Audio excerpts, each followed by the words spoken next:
Good evening and welcome to this edition of Referees Corner here on IslandStats.com. I'm your host, Earl Basted. Joining me is the Bermuda Football Association's head of referees, Mr. Cranston Williams.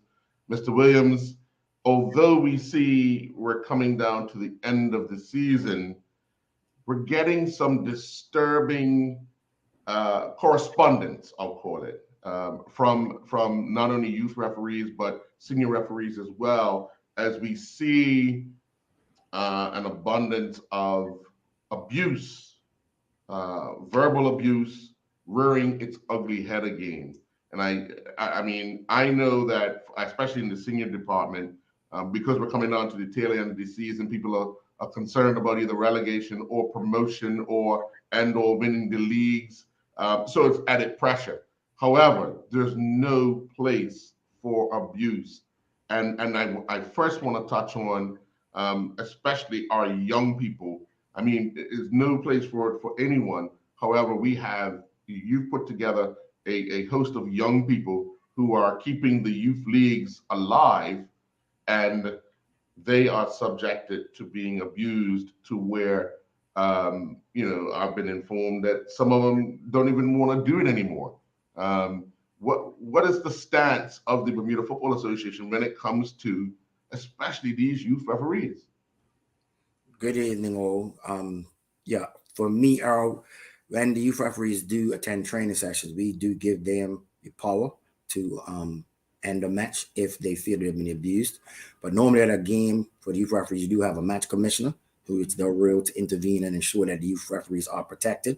And what we also tend to do is, especially when they're first starting out, we normally tend to schedule the youth referees to say officiate on the home ground, because as we see it, what should happen, the players and coaches around them, should know them, and then they nurture them and protect them. But apparently that's not quite what's happening. I have received emails from youngsters stating that they've been at certain grounds and they've been shouted at by adults where they no longer want to officiate. I've had an instance of a tournament that the BFA were hosting, where one of my youth referees, was brought to tears, and also the girls' tournament, one of my females. So for me, it's very, very disturbing. So I felt I had to come on, tonight to tell everyone that it needs to stop. It really, really needs to stop, because whenever the referees are not assigned to matches, the clubs and the coaches are up in arms asking, what is the BFA doing? Why do we have any referees? How come? How come? Or if they do show up, as we know, they're learning the craft just like with anything. You're criticizing every call they make, and people don't understand that the youth referees have been, this year in particular, from September till now, they've been undergoing rigorous training because we've had to fly in overseas officials to supplement our senior ranks. So part of the remit when they come is to conduct training with the youth referees. So I've also been told that, the coaches of the lower leagues are feeling that they're making calls and apply to the youth leagues. And if they're getting trained by the overseas match officials or an offside, what's deemed a yellow card, red card, and the like, they're coming armed with that knowledge. So they're going to apply the rules as it states in the law book. So I do understand to a certain degree what the coaches are saying, but we're trying to, keep the youngsters with us for at least another 10 to 15 years, supplement our ranks. But I really cannot, be informed that one of my young men or women are being abused to the point of tears and it's okay by an adult. That's deemed child abuse for me. And I was ready to shut down the whole league, if I'm being quite honest, because it is not fair to the young person. And yes, they're quick, people are quick to say they're getting paid. However, do you want to take the whistle and go out there? Because it seems as if we have over 1,000 promising referees on the side. So if you're that well versed in the laws of the game, please contact the BFA or call 295-2199. Ask for a registration form, complete the online course, and we have training Tuesday nights, Thursday nights, and on Sundays at the BFA. So it seems like I don't have to, be trying to figure out who's going to come in each weekend, because you have that many promising referees on the sidelines. Yeah. One of the biggest concerns, you and I had a conversation just prior to coming on, and one of the biggest concerns, and this has to be addressed one way or the other, even if we have to get the authorities involved. We cannot have our young officials being abused outside of the game as well. When adults see them either in school clothes or in street clothes outside the game, still looking to have a say or have a go at a young person. That just cannot, it cannot be tolerated in no way, shape, or form. I totally agree. Yes, what you're referring to, incident I was told of one of my young referees, even though, he has thick skin. He says Mr. Williams didn't bother me. He sent a report to say that after his match that he officiated at a prominent school grounds, he was in Hamilton and people drove by and would call him, tell him that it's trash. And for me, that's just unacceptable.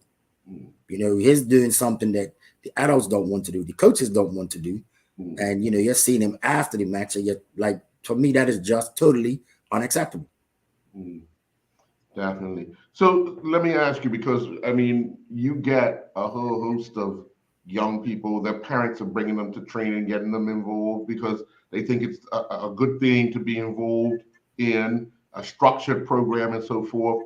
So what advice do you have for those parents who, because I was there at the session yesterday and you had a couple of new people who had never done it before coming out, and the parents are bringing them. So what what can you say to those parents to assure them that, well, you really can't assure them that it won't happen, but that the association and or yourself is addressing the concerns and the needs of the current crop of officials and those future ones?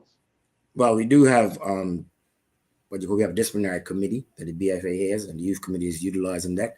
But the biggest thing is that the youth referees and the match have to submit reports on what has transpired. So, like for the new parents and the ones existing parents, yesterday I did tell them that make sure if something does occur to state in the match report what happened, and I even told them to state verbatim, whether the words are good or bad, exactly what Mhm. happened to give a true account of what transpired, because that's the only way we're going to get to the bottom of this. And we just have to sanction the clubs, and we have to sanction them severely, in my view. So if it Mhm. means, let's just say Cranston United doesn't get any referees for the rest of the season or the first half of the season, then so be it. Mhm. Like, it has to stop somewhere. It really does. Right. And for the youth, we have that all important Kappa tournament coming up, and we know how what word I want to use. We know how animated some parents get, during that tournament. What advice or what conversations will you be having with the Kappa officials before the tournament to ensure that the people that you help to assign are going to be safe? The irony is, believe it or not, the Kappa tournament is completely different because, from what I recall with the Kappa, they made it clear to the clubs that if your parents misbehave and say doing things towards the referee, then the game gets shut down. You forfeit the game to the opposing team. So Mm, Kappa seems to have a hand on that already. So maybe that's what we need to adopt for the BFA side. And of sure. course, if youngsters are playing, they want to win Kappa, so they'll turn around to their parents and tell them to be quiet. So Mm, yeah, that's one thing I know because I've been in touch with the persons that lead out on Kappa, and they made that clear to me. That's in the rules that right. they tell you, and if you don't adhere to it, then this is what happens. Sure. Sure. Let's hope that it does. They don't have to put that into play, because it's got to be upsetting for the young people that are playing. That there's a possibility that the game would get stopped, halted, and be called off because of unruly parents, and not necessarily would it be their parents. However, it's always one in every bunch. Definitely. That honestly feels that they need to be heard and seen, and be the person that's going to make all the noise, and whether it's good or bad, you know, and I think, again, clubs need to address those type of people right away. Even if they say, just bring your child and drop them off, we'll call you when it's done, and you can come back and get them. Well, I'm not sure if I've spoken to a couple of youth referees and the parents feel yes, something needs to happen, but they're also said to me, don't stop the league because they're saying that the children are the ones are gonna be affected. And while I Mm, understand that sometimes the good have suffered the bad, because I just don't think it is fair to ask a 10, 11 year olds officiating the under 7 game or 12, 13 officiating under 9 game.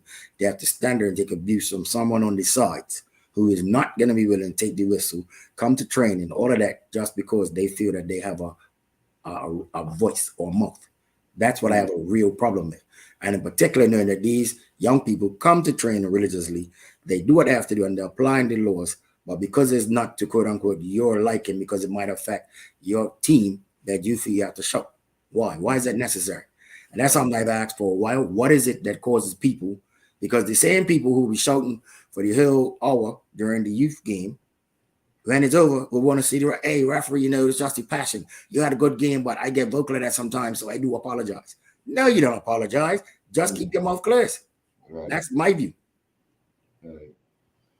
Well, I'm glad we're discussing this because obviously news has reached Island Stats that have you lost the service of two senior referees. Um, can you just explain what the scenario has been over the last few days with two senior officials, and we're coming down to the tail end of the season, which will, I guess, dwindle your numbers even more. I played the fifth on that one, Mr. Bees, because this is a setup. But all right, for transparency purposes, yes, we received two. I received one email from one of our senior instructors slash um, referees that he has resigned, that he will no longer be instructing or officiating. It's rather sad news, as you said, it's come down to the end of the season, but it is what it is, and we have to continue to move forward. So we do have contingency plans in place. It was totally unexpected, kind of caught me off guard. But as they say, you have to keep going. Football has continued, and while he will be a huge miss, at the same time, we have some youngsters that we've been grooming and other persons that have been doing first division games and may now have to step up and do Premier Division games as much as I might not want to. But, we just have to look and see who's ready because it is coming down to the end of the season. So we do know that the games that are impacting, for example, the league title, we have to make sure we have our strongest officials and go from there. The other one was a situation I received a email was forwarded from the office to me because I was not included to say that they will not be available for the rest of the season. Reason behind it, I have no clue, don't know why. But once again, like I said, we have to keep going. We do have 3 persons on the FIFA list. We have about 4 or 5 others aspiring to go on the FIFA list. We have tournaments coming up in August, which is the U15 Boys Championships. We also have the U14 Girls Championships I think it's going to be in Dominican Republic. And we have to get those persons ready. So while it is a setback, we still have to keep moving forward. Can't allow this to knock us completely, where we say that's it and give up. As you know, I'm an educator. One thing we always do, you always have a plan B. It is not the plan that I created when, beginning of the season, but we just have to keep going. And good thing is that because I have formed relations with persons from the U.S. who have been there to help, as well as from the Caribbean, but most of the Caribbean referees right now are involved with Nations League or the Champions League, but they have stated they'll be available to help us on that critical weekend. And we've had our first 2 batches of U.S. referees come in, and we also have someone from the Bahamas that's still on the island. And the good thing is that because of how Bermuda, how we treat people, these people willing to come back to assist. So that's a plus, and hopefully it will continue. I am hoping that we can replenish our ranks over the summer. The 2 persons that stepped on, we did thank them, and we made it clear that if they chose to return, the door is open because you never know what can happen. But as you stated, we're getting down to the nitty gritty, the final weeks, and everything's at between the top and the bottom is real tight. Mm-hmm. But we just have to keep going. We just have to keep going. That's all I can say. Totally understand.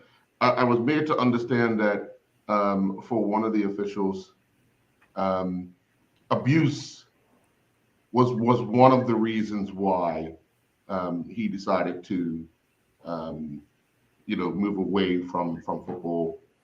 It's not the first time that he's been subject to abuse, but I guess the tolerance level, you got to reach a time where you say, you know what, this is not worth it. Yeah, enough is enough. I agree. Yeah.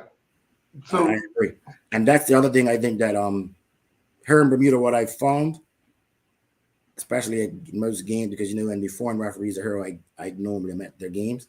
Mm-hmm.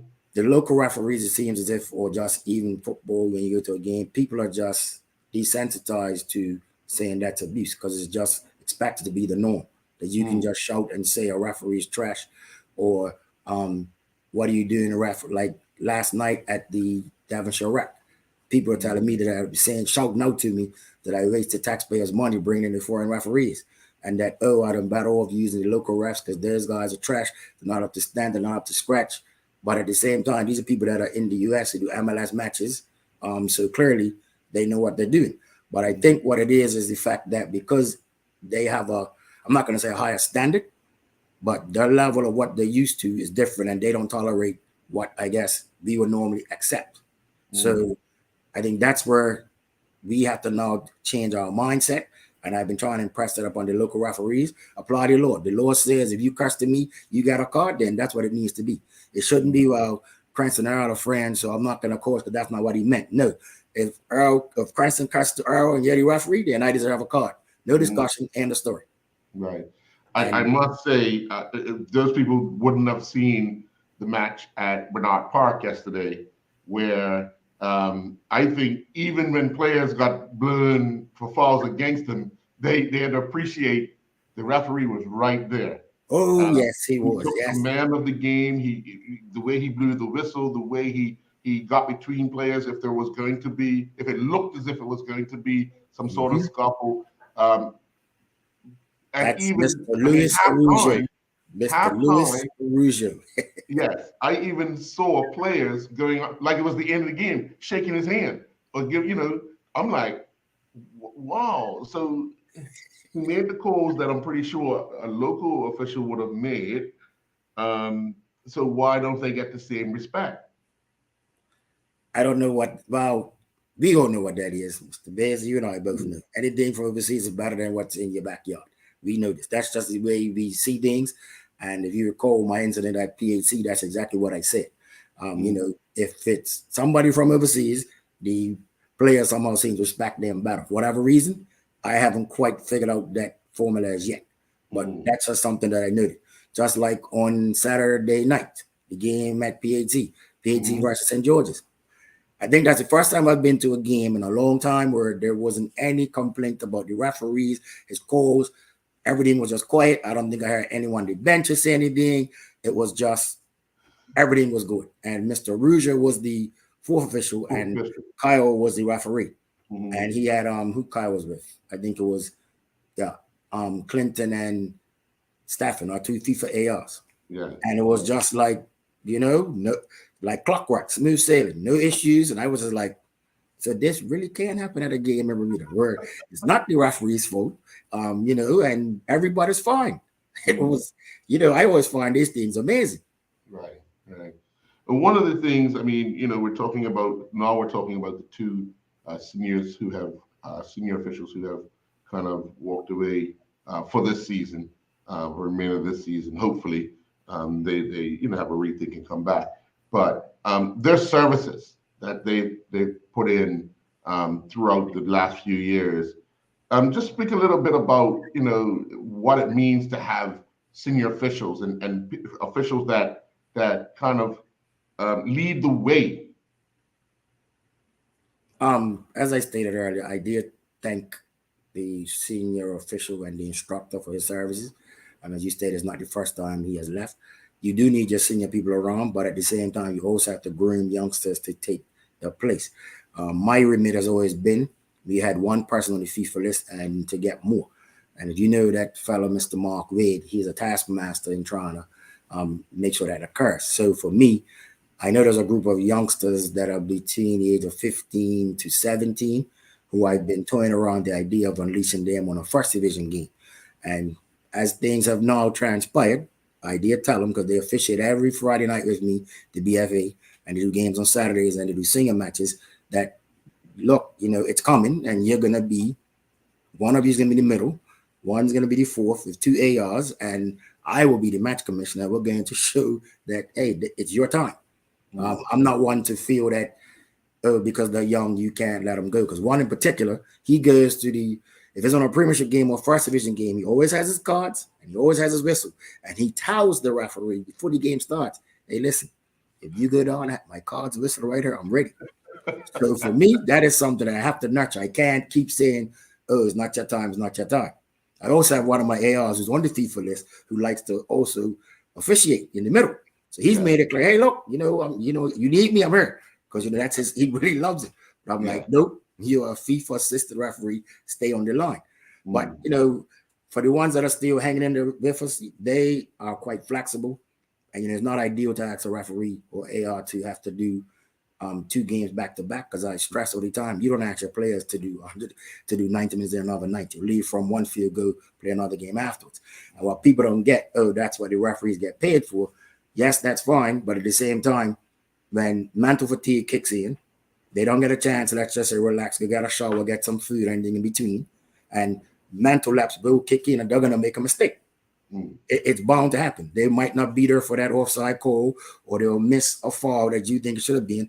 But nobody's going to say, well, Cranston just finished doing 90 minutes with this first division game. Now it's her helping us go show it to the Premier Division game. And, I have to thank the competitions committee, because they have worked hard to try and make it where if we have an abundance of games, normally might have a doubleheader on a Sunday, or they put the games close, like a Police Field and a Devonshire or, a BAA Bernards Park. But on the flip side, I shouldn't have to be asking someone to do 180 minutes worth of football on a Sunday or a Saturday, or do a Saturday night game and then turn around and do a Sunday, because the team get a chance to rest, whereas our officials don't. Well, I mean, with the hopefully the introduction of Bernard's Park as another night venue for next season, we've seen the competitions committee spread out games. Um, we've seen Thursday nights, we've seen some Fridays, we've seen Saturday nights or Saturdays, but with another field coming on, another night facility coming on, do you think that also will help your officials in spacing out games to give them those breaks? Because they could possibly officiate on a Wednesday night and then not again until Saturday or Sunday. Well, that's fine, Earl, but what persons need to understand, just like the players, the referees have to also need time to train, because we Mm-hmm. have persons that are on the FIFA list, and so they got to punch the tournaments, so they need to go to these tournaments in tip-top shape. They need to train. So it's not about them doing 2-3 games in a week, because teams do not play. I'm going to say it again: do not play 2-3 times a week. Mm-hmm. So the same way that the players need time to relax and do what they train, so do the officials. Because unless they train, they're not going to get better.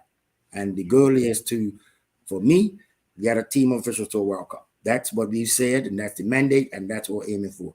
And the only way that's going to happen is if they train to become better than what they are now. Yeah, that Mark Wade's a slave driver. But anyway, And that's what it is. you know. But the funny thing, now that just said that, while at the time, Mark and I would have some very animated discussions, for lack of Mhm. better words, around this. But now that I've seen it for 2023 with the people that have come here and what they've expressed and what we have heard set up in Bermuda, it is achievable.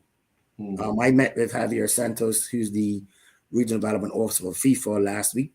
Was not on over Zoom, and he shared with me his plans. And looking at it, when I looked at it, I said, "Hey, wait a minute. Stephanie Deoyisi, she's going to the Senior Women's World Cup. She's from Jamaica. Magenta Rand from Suriname, she's going to the Senior Women's World Cup. Ishmael Alfred, Ivan Barton, different people started out. Ishmael's been here before to do friendlies, and they Mhm. progressed up the ranks. Um, we have the support of the FA. All I think we need is just to be more intentional about what we're doing, and potentially get our officials overseas to do more higher level tournaments. And I Mhm. don't see why they can't go and make it. But like I said, the key is we need to train and be more consistent, and Mhm. stop having, asking the referees to do doubles on a Saturday or on a Sunday. Mhm. Mhm. So that I would say to all the spectators, or what I want to call them, the part-time officials that are on the sidelines, here's your chance. We need Mhm. you. Yeah. We need you. The BFA is flying in people left, right, and center every weekend. You can help us out. We have Mhm. plenty of gear for you. We have socks, shorts, whistles, cards, flags, whatever you need, we have it. Mhm. Trust me, I would even give you a bag as well to put all your gear in. We have whatever you need. Yeah. Let's make I'm that glad. call. I'm glad you talked about, you have officials coming in. Talk a bit about the relationship with the USA Referees Association, only because we've been inundated with um, other officials from the Caribbean region who have come in to assist. Now we see this influx of officials, mind you. each one of them come from the Caribbean, either born or stayed there or whatever, but through the U.S. Take us a bit through that relationship that we have now with the USA. Well, there's a gentleman by the name of Richard Eddy. He's the head of refereeing for the U.S. I've been kind of bothering him for a while. And if you know me, I'm persistent about things. And I kept asking him. It was Rick Eddy and Mark Kane. I said, listen, guys, I need some assistance. Can you help me with getting some names? Because once again, the president said, well, if you can't get people from the Caribbean, you need to go to the U.S. They have people that do Division I games, college games, and I'm like, well, where am I get this information from? He says, actually, U.S. people. So, like I said, we have some very animated discussions. So I reached out to Rick Eddy, and he sent me a spreadsheet that had people from the gateway cities on the North Coast and also for Atlanta.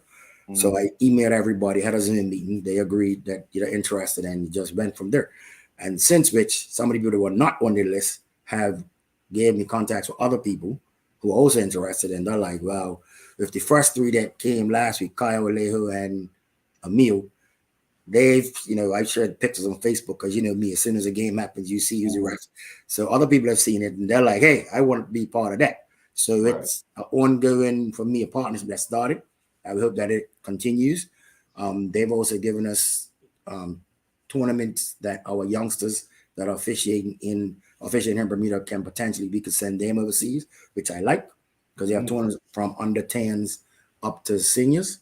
So it's a win-win for me, and it's something I really do hope that, whether I'm here or not, whoever replaces me come in the near future will keep going because it can blossom and it will only benefit our football. Because the aim is to raise the standard of football here in the yard and stand level of officiating. Sure.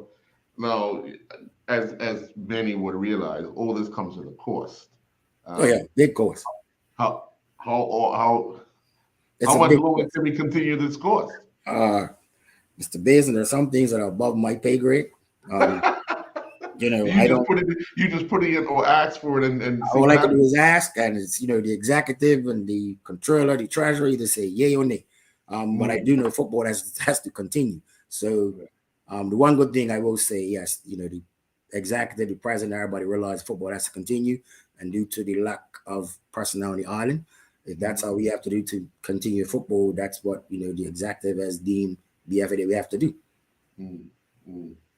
Well, Mr. Williams, I want to thank you very much for your time, and I do hope that people understand that abusing a referee is almost like abusing your child or your spouse, whether it be verbal or physical.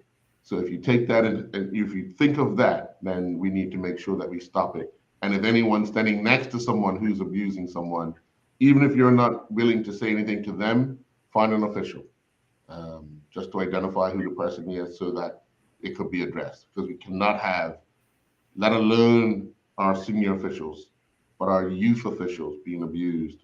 And personally, I'm not going to tolerate a youth official being abused outside the field, in town, or just on the street. No one should tolerate that. No one should tolerate that. And it should be addressed and needs to be addressed. And hopefully it is going to be addressed. And the people who think they got away with it will eventually know they made a mistake and will need to seek out the person that they didn't make that remark to the next time they see them and have a word of apology, and hopefully they don't cross that line again. So I agree 150%. The other thing is that, which I didn't state, is that we lose quite a lot of the young referees because they're off going to England or the US to school, following the football dream, both male and female. So every year is like a cycle. We have to recruit all over again. So if I have, say, 20 that started this year, then I lose 20 next year, and I'm going to, through going to school, I'm losing 10 because of abuse. Sooner or later, we're not going to be able to play the football, or the coaches have to go back to how it was back in the day, where the coaches were the one that had to ref the game. And I'm pretty sure any coach you ask will say to you they are very happy to see the youth officials so that they can ref the game, not ref and coach. Right. So that's where it is right now. Yeah, I want to end by thanking the two senior officials for supporting Bermuda football, and hopefully, again, um, you do have a change of heart, and you do make your way back. The game needs you, Bermuda football needs you, and hopefully, your concerns can be addressed, and we move forward. So, with that, Mr. Williams, I say good night. Thank you very much. Good night, Mr. Busy. Have a good one. All righty.